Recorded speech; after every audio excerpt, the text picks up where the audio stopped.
Ya ini nggak usah jauh-jauh dengan sesama yang senusantara, dengan saudaramu sendiri, temanmu sendiri, bahkan pasanganmu sendiri. Ya harus punya cara pandang ini. Kalau tidak ada yang mau ngalah, itu kan sama dengan tidak ada yang mau berkorban. Semua ingin mengambil keuntungan. Kalau yang ada ini, berat sekali hidup kita. Kita akan serba curiga dengan siapapun yang ada di sekeliling kita. Akhirnya cara pandang kita jadi negatif, penuh prasangka. Jangan-jangan saya nanti dikhianati, jangan-jangan saya dicurangi, jangan-jangan teman saya cuma ingin memanfaatkan saya saja. Terus pikiran kita begitu, tidak tenang.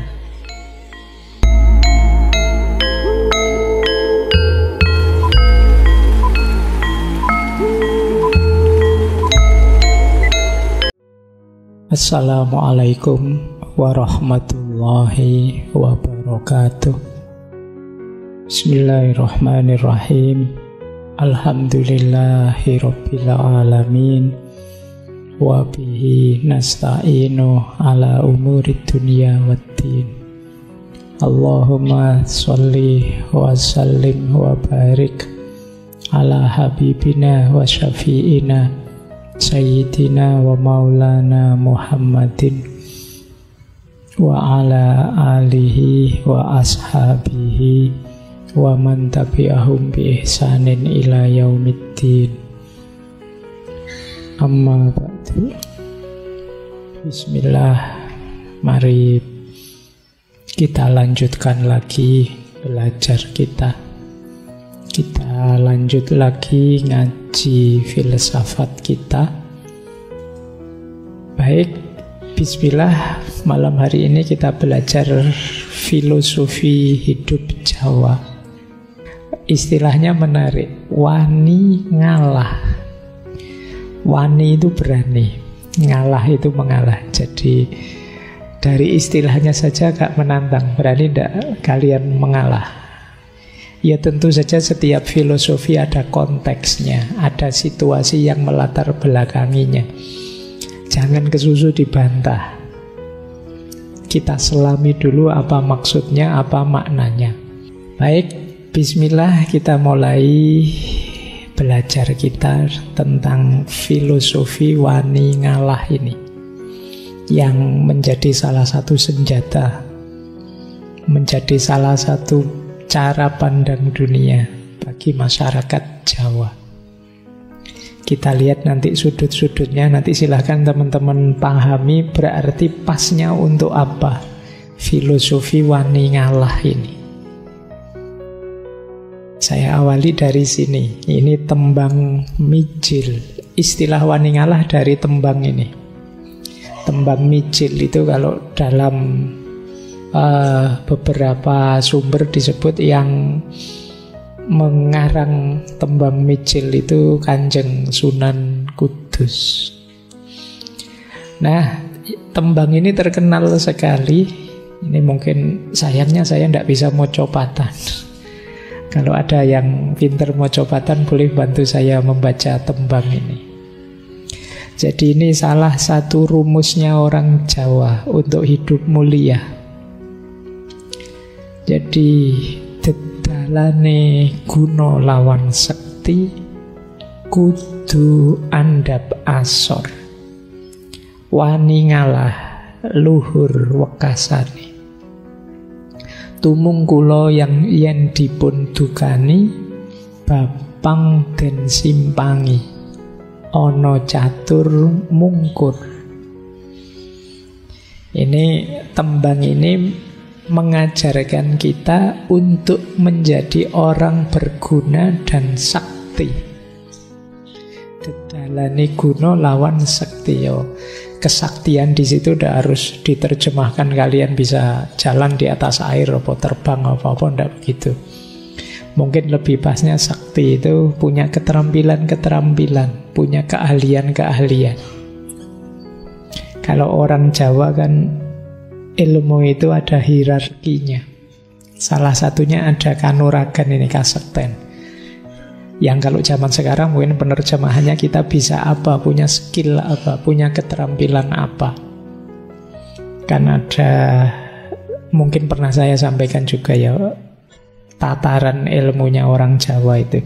Yang paling awal namanya kanoman.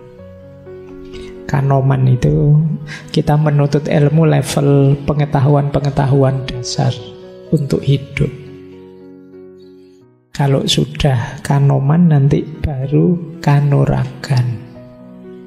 Keterampilan-keterampilan yang dibutuhkan untuk hidup. Kalau sudah kanuragan nanti ada kadunyan. Kadunyan ini nanti berhubungan dengan karir. Bagaimana kita memenuhi hidup. Nah, kita juga harus tahu ilmunya. Kalau sudah sukses di kadunyan, kita perlu naik juga ke level yang lebih tinggi, namanya kasepuan. Puncaknya keilmuan Jawa namanya kasampurnan. Bandingkan leveling ini dengan kalau di tasawuf itu ada syariat, torekot, hakikat, dan ma'rifat. Ya itu nanti kapan-kapan kita bahas ya. Kalau saya jujuk ke situ, kalian nanti tiba-tiba pengen jadi wali. Kita awali dari yang basic dulu, menata mental kita dulu. Antara lain lewat latihan ngalah ini. Jadi dedalane guna lawan sekti, jalannya kita jadi manusia yang berguna dan sakti. Di situ saya terjemahkan sakti itu berkualitas. Karena keterampilan kita yaitu kudu andap asor. Dasarnya ini. Andap asor itu rendah hati, sopan santun. Jadi adab dan akhlaknya dikedepankan. Itu kalian akan jadi orang berguna dan berkualitas. Jadi tidak kesusu sombong, tidak kesusu merasa bisa, merasa besar. Wong apalagi ini masih tahap belajar. Nah, terus rumus pertama itu kudu andap asor. Rumus kedua, berani mengalah, wani ngalah, luhur wekasane. Orang-orang yang wani ngalah itu pada akhirnya akan menemukan kemuliaan. Ini nanti ada ureannya panjang tentang wani ngalah ini. Nanti pokoknya diingat-ingat dulu. Berarti caranya jadi orang berguna dan berkualitas itu selain akhlak adab, harus berani mengalah biar nanti mulia. Maka kata-kata wani ngalah luhur wekasane itu jadi semacam peribahasa, jadi semacam kata mutiara dalam budaya Jawa. Tumung kula yen dipun dukani, menunduklah jika dimarahi. Ya, dimarahi itu setara dengan dinasehati, diingatkan. Jadi mungkin saja kita tidak cocok, tidak sesuai, tidak pas dengan peringatan-peringatan yang diberikan, kemarahan yang dilontarkan. Tapi jangan bantah dulu, menunduklah. Jadi ini lanjutannya mengalah. Tadi mengalah itu kan kesadaran bahwa mungkin saja saya salah, mungkin saja saya keliru, bisa saja dia yang lebih cocok dan lain sebagainya. Maka tumung kula yang dipun dukani, papang den simpangi. Kalau ketemu hal-hal yang buruk, angkara murka termasuk, menghindarlah. Jadi kenapa harus dihindari? Ya jangan nyoba-nyoba, kalian masih belajar. Jangan jajal-jajal, nyoba-nyoba kalau itu jelas sesuatu yang buruk. Pak, saya mau ngetes, saya ini kuat enggak ya menghadapi godaan? Nanti saja kalau sudah sakti. Kalau sekarang jangan. Jadi mungkin kalian nyoba-nyoba, ini loh Pak, kok sekarang rame ya, misalnya opo lah kamu, judi online kah, opo kajeng sekiranya, mbok jangan nyoba. Simpangi dulu. Kalian masih di tahap belajar, jangan nekat.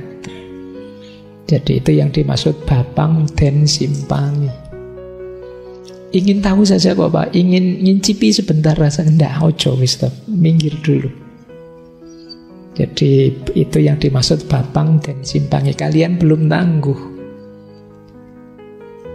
Baru termasuk yang terakhir, ono catur mungkur. Ada pembicaraan, maksudnya pembicaraan yang tidak perlu minggir saja juga. Mungkur itu menjauh. Jangan ikut-ikutan, apalagi kalian bukan ahlinya. Tidak ngerti bidang itu, tidak tahu duduk permasalahannya. Bisa kamu mungkur saja. Hari ini kan semuanya terjun, masuk ke wacana yang dia tidak paham, tidak ngerti. Yang penting ramai Pak. Kadang-kadang TikToknya cuma 1 menit, komentarnya ratusan, ribuan. Kadang-kadang bisa puluhan ribu, apalagi isu-isu sensitif. Semua orang ingin ikut ngomong, baik yang ahlinya maupun yang tidak ahlinya. Yang ahlinya sih mending, yang tidak ahlinya itu loh, kalian ngomong apa? Kadang-kadang mancing-mancing masalah, memang iseng. Nah, kalau di sini dinasihati, kalau ingin jadi orang berguna dan sekti, ono catur mungkur, minggir dulu. Bukan apa-apa, biar nggak nambah masalah. Kita ini masih di tahap belajar. Nanti kalau sudah ahlinya, kalian masuk dengan mantap memberi solusi. Karena kalau yang bukan ahlinya masuk dengan mantap, akhirnya nambah masalah. Kadang-kadang barang tidak ada apa-apa, begitu kalian komen sekarang ada masalah. Kamu komennya, wah salah fokus saya dengan ini. Wah, akhirnya fokusnya ganti, terus rame. Nah, ayo kita belajar malam hari ini kita belajar salah satunya saja ya, wani ngalahnya. Ini kalau diomongkan pendek, simple, tapi dijalankan tidak gampang. Karena hari ini mental kita itu mental pertandingan. Siapa kalah, siapa menang. Rebutan. Sekedar tempat duduk untuk ngaji ini kan kalian juga rebutan tuh. Mesti nomor 1 dipilih yang ada sendenannya. Yang bisa. Oke, baik, kita mulai ya. Itu filosofi wani ngalah ini jadi berat untuk dijalankan kalau mentalnya seperti itu. Nah, kita mulai begini. Kita awali dari dasar filosofinya. Mengapa sih orang itu kok disarankan mengalah? Kira-kira filosofi apa yang melatar belakanginya? Yang pertama, orang Jawa punya filosofi, ini dulu pernah kita bahas juga, memayu hayuning bawono. Mengidealkan hidup kesemestaan yang harmonis. Tidak saling nabrak, tidak saling balapan, apalagi saling jegal. Kalau bisa hadir kita, itu kalau diterjemahkan letterlek itu, memayu itu memperindah, mempercantik. Mempercantik hayuning bawono, indahnya alam semesta. Bawono itu sudah indah, kehadiran kita semoga menambah indahnya atau menegaskan keindahannya. Dan itu sulit kalau mindset kita mindset menang kalah. Mindset kita harus mindset harmonis, saling mendukung, saling menguatkan. Jadi kalau jegal-jegalan, ya akhirnya kita relakan saudara kita jelek, saudara kita buruk, saudara kita jatuh. Yang penting aku kelihatan baik, aku kelihatan unggul. Atau balapan, atau saling jegal. Nah, di titik ini maka filosofi wani ngalah tadi jadi relevan. Jadi yang ada di pikiranku adalah kenyamananmu, kebahagiaanmu, ketentramanmu. Engkau juga begitu. Itu akhirnya yang terjadi apa? Bukan saling jegal, tapi saling mengalah. Sampean dulu, Anda monggo sampean dulu, tidak enak saya. Nah, jadi hidupnya jadi tidak kemerungsung. Kita yakin bahwa saudara kita tidak akan mengkhianati kita, yang sana juga begitu. Orang bisa saling mengalah itu pasti diawali saling percaya. Dan didasari oleh mindset untuk memayu hayineng bayono. Kita ingin harmonis. Yo ini nggak usah jauh-jauh dengan sesama yang senusantara, dengan saudaramu sendiri, temanmu sendiri, bahkan pasanganmu sendiri. Yo harus punya cara pandang ini. Kalau tidak ada yang mau ngalah, itu kan sama dengan tidak ada yang mau berkorban. Semua ingin mengambil keuntungan. Kalau yang ada ini, berat sekali hidup kita. Kita akan serba curiga dengan siapapun yang ada di sekeliling kita. Akhirnya cara pandang kita jadi negatif, penuh prasangka. Jangan-jangan saya nanti dikhianati, jangan-jangan saya dicurangi, jangan-jangan teman saya cuma ingin memanfaatkan saya saja. Terus pikiran kita begitu, tidak tenang. Jadi basic filosofi yang pertama, mengalah itu ya memayu hayuning bawono. Biar hidup ini indah. Kalau nyaman, tentram, saling mendukung, saling menguatkan, tidak saling rebutan tapi saling berbagi, saling memberi, saling mengalah, itu indah, harmonis. Ya meskipun yang kayak gini enak kalau diomongkan, diceramahkan. Begitu kalian turun, mbok nanti balik ke kampus saja kan sudah mulai kompetisi.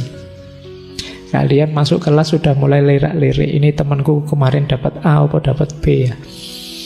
Yang sudah mau seminar sopo ya, yang sudah mau lulus sopo ya, kamu terus begitu. Hidupmu dikejar-kejar terus, kompetisi.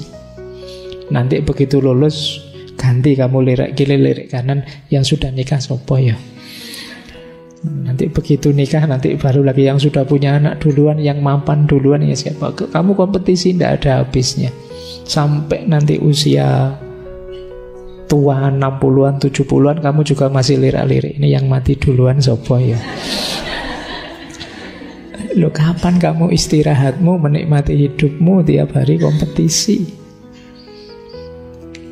Baik, yang kedua, ini juga termasuk yang diomongkan enak, tapi kita sadar tapi tidak operatif. Kesadaran bahwa kalau sudah rezeki, ya tidak akan pergi dari kita. Hidup ini kita masing-masing sudah ada jatahnya. Jadi kesadaran ini kalau ada dalam diri kita, mengalah itu lebih mudah. Jadi kita tidak akan tergoda untuk berkompetisi, apalagi secara curang. Kalau memang jatahku, kalau memang rezekiku, siapapun akan menghalangi, tidak akan bisa. Kalau sudah ditetapkan oleh Allah, ya sudah, kita akan ketemu dengan rezeki kita itu. Loh, ini sudah lama kita tahu teorinya, tapi kita sering tidak sadar dalam praktek hidup sehari-hari. Jadi seolah-olah kalau kita merasa milik kita, jatah kita, merasa dirampas orang, terus kita kumat ndati kaya kehilangan apa. Padahal kita tahu kalau itu jatah kita, ya pada akhirnya akan kembali ke kita. Ini filosofi kedua. Semoga nanti tidak ada yang tanya, kalau gitu kita santai saja ya Pak, males-malesan saja ya Pak. Nah, pikiranmu mesti ke situ nanti. Nanti dulu kita pahami pelan-pelan. Baik, jadi tapi kan kita menerima kalau saya bilang hidup kita ini masing-masing sudah ada jatahnya. Sampai di sini dulu saja, jangan ditafsir aneh-aneh. Kalau oke, berarti kita lebih mudah untuk bisa mengalah. Tapi kalau mindset kita tidak bisa Pak, jatah itu ya harus kita rebut. Hidup ini rebutan, siapa paling aktif dia dapat paling banyak. Ya tidak tahu lagi kalau mindsetnya berbeda. Makanya bulan ini saya kasih judul cara pandang yang berbeda. Ini yang kedua. Yang ketiga, ini nyambung memayu hayuning bawono tadi. Orang Jawa itu sangat mengutamakan solidaritas sosial, kerukunan, keguyupan. Itu jadi nilai yang sangat diutamakan. Itulah kadang-kadang ada orang ngeritik, wah orang Jawa itu kok seneng basa-basi ya, kalau di depan senyum, tapi ya karena mereka lebih mengutamakan keguyuban. Jadi ndak apa-apalah ada yang ganjel, ndak apa-apa saya ada ndak enaknya, tapi jangan sampai kebersamaan ini pecah. Nah, itu yang menyebabkan kadang-kadang orang ngeritik begitu tadi. Nah, kalau kita filosofinya kebersamaan, nanti tabrakan dan saling jegalnya mesti agak berkurang. Jadi mengutamakan solidaritas sosial. Nggak apa-apalah saya pilihannya ini, kamu pilihannya itu. Kita masih temen toh. Jangan sampai hanya beda pilihan terus kita pecah. Padahal nanti yang kita pilih terus ganti kubu. Kamu sudah terlanjur gegeran, kamu sudah terlanjur marah-marahan sejak 5 tahun yang lalu, sekarang mau diperpanjang lagi. Nah, ayo kita kedepankan solidaritas, kebersamaan. Apapun yang terjadi kan tidak mengubah kenyataan bahwa kita ini bersaudara. Kita ini sama-sama ada di ranah yang sama. Kita ada di lapangan yang sama. Terus yang keempat, jiwa mengalah itu bisa tampil dengan mindset, apa sih dunia ini? Ada yang lebih hakiki yang harus kita perjuangkan. Jadi kalau sekedar kejayaan duniawi, kemewahan duniawi, kesuksesan duniawi, monggo saja. Saya tidak rebutan. Ini mindset, kesadaran bahwa ada yang lebih hakiki dalam hidup ini. Jangan sampai dibalik. Harusnya dunia adalah bekal kita untuk akhirat yang lebih hakiki. Kalau dibalik nanti yang akhirat kita korbankan demi kejayaan duniawi. Nah, ini namanya orang yang sadar ada yang lebih hakiki. Jangan sampai kita mengorbankan yang ini.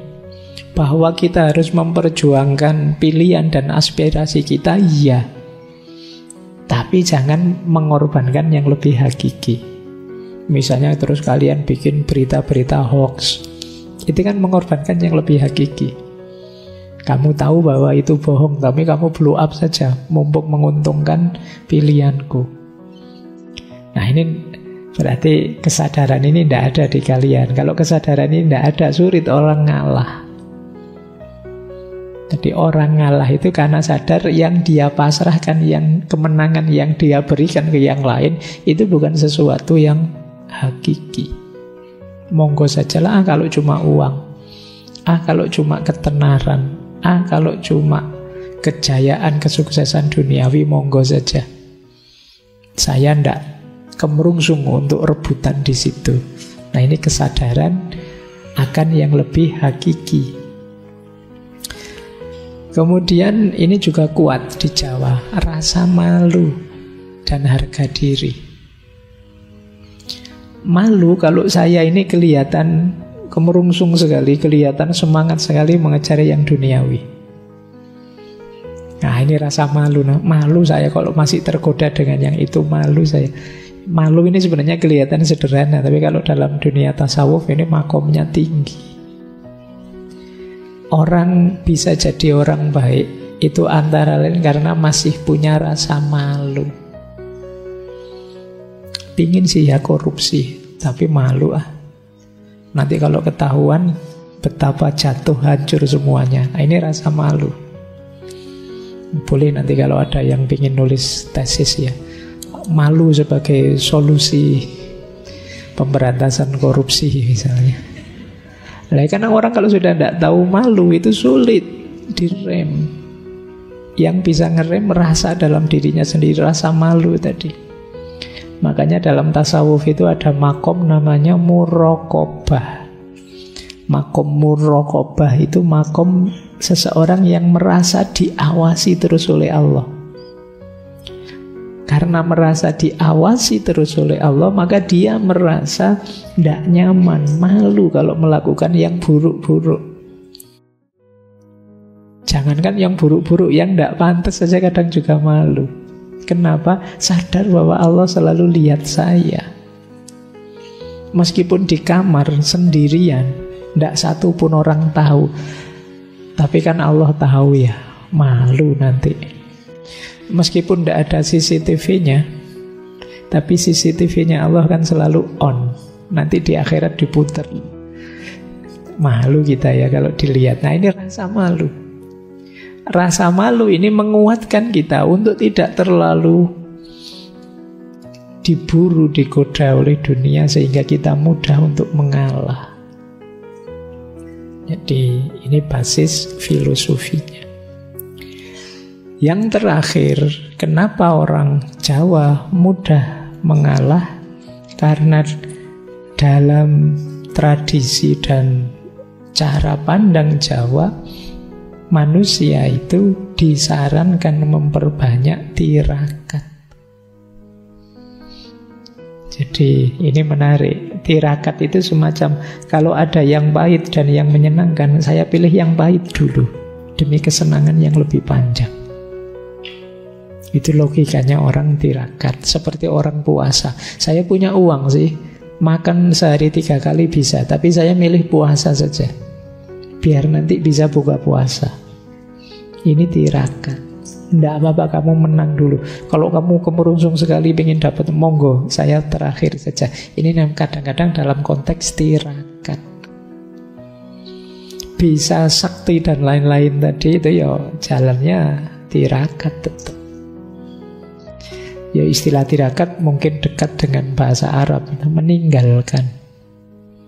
Jadi meninggalkan kan bukan berarti tidak punya. Saya punya, cuma saya hindari dulu.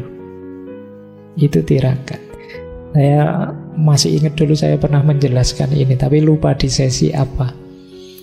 Jadi ini logikanya orang tirakat. Jadi jangan hanya dimaknai menyiksa diri.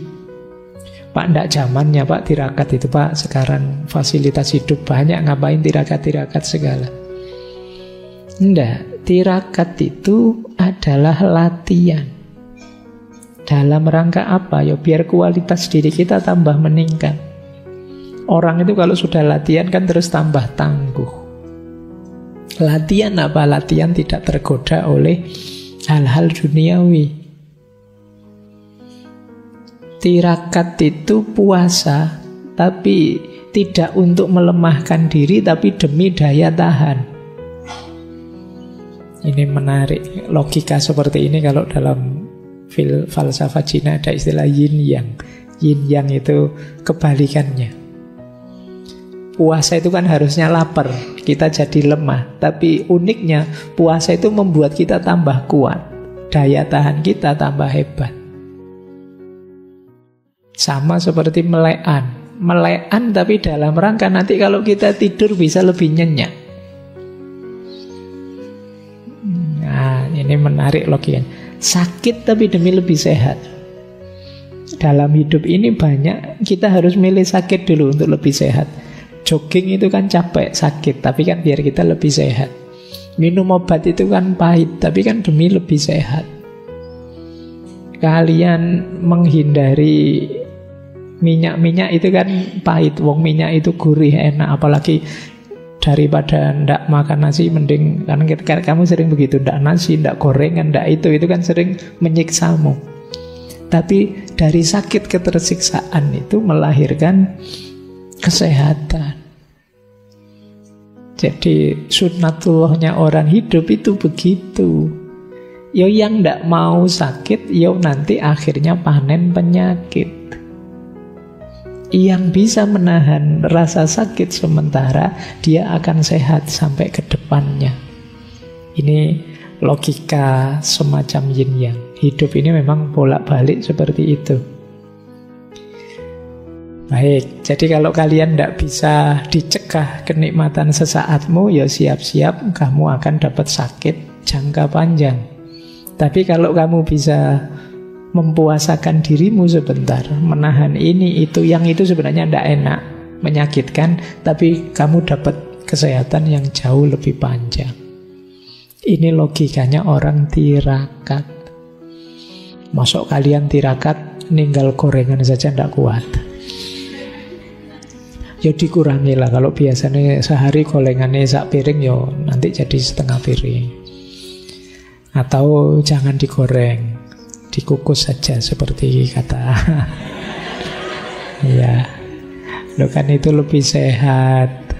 Jadi yang penting ini kalau bahasa agama ini semacam sunnatullah. Ya sunnatullahnya orang hidup memang begini. Kalian menerima atau tidak? Tirakat itu kadang nyepi, tidak dalam rangka melarikan diri dari keramaian, tapi dalam rangka nanti kalau kembali kita lebih tangguh menghadapi keramaian. Kadang kita meninggalkan ini, meninggalkan itu, tapi dalam rangka mendapat kemanfaatan lebih besar setelah kita kembali. Kita mungkin tirakat dengan cara sedekah ini, sedekah itu, memberi ini, memberi itu. Tapi jangan lupa, ketika kita melepas banyak hal, kita juga mengalami banyak kelegaan. Melepaskan itu kan melegakan. Selama ini kita punya banyak beban, tapi begitu kita lepaskan kan kita lega. Anak-anak muda menerjemahkannya kebebasan. Jadi kalian kadang-kadang berjuang demi kebebasan tapi pelit. Pelit itu berarti kalian diikat oleh banyak hal, tidak mau berbagi. Ya kalau begitu kalian sebenarnya tidak merdeka. Kalian tergantung pada banyak hal duniawi yang kamu miliki. Akhirnya kamu pelit. Ya Pak, cirinya orang bebas, orang merdeka itu tidak pelit. Dia tidak terikat dengan hal-hal duniawinya. Baik, jadi mengalah di antara filosofinya adalah tirakat dalam rangka melatih diri kita. Nah, sekarang kita belajar simbolismenya. Ada dua simbolisme yang sering dipakai untuk menjelaskan kenapa kita harus mengalah. Yang pertama simbolisme bumi, dan yang kedua simbolisme tandur. Kita belajar yang bumi dulu ya. Bumi ini banyak sekali dipakai simbol, termasuk dipakai oleh Semar. Semar itu simbolnya bumi. Apa sih istimewanya bumi? Bumi itu tangguh. Dia diinjak-injak oleh banyak orang, tapi dia tetap diam, tidak marah. Kita menjajah, melakukan angkara murka di atas dia, tapi dia tetap mau menampung kita. Bahkan bumi kan nilainya semakin mahal. Oh, kamu punya tanah berapa hektar sekarang? Dan tanah itu kan tiap tahun tidak sekedar naik harganya, tapi ganti harganya. Naiknya cepat sekali loh. Padahal tanah itu kan yang tiap hari kita injak, kita lecehkan. Kita berangkara murka di atasnya. Tapi dia tetap tangguh, kuat, tenang, memberikan apa yang harus dia berikan.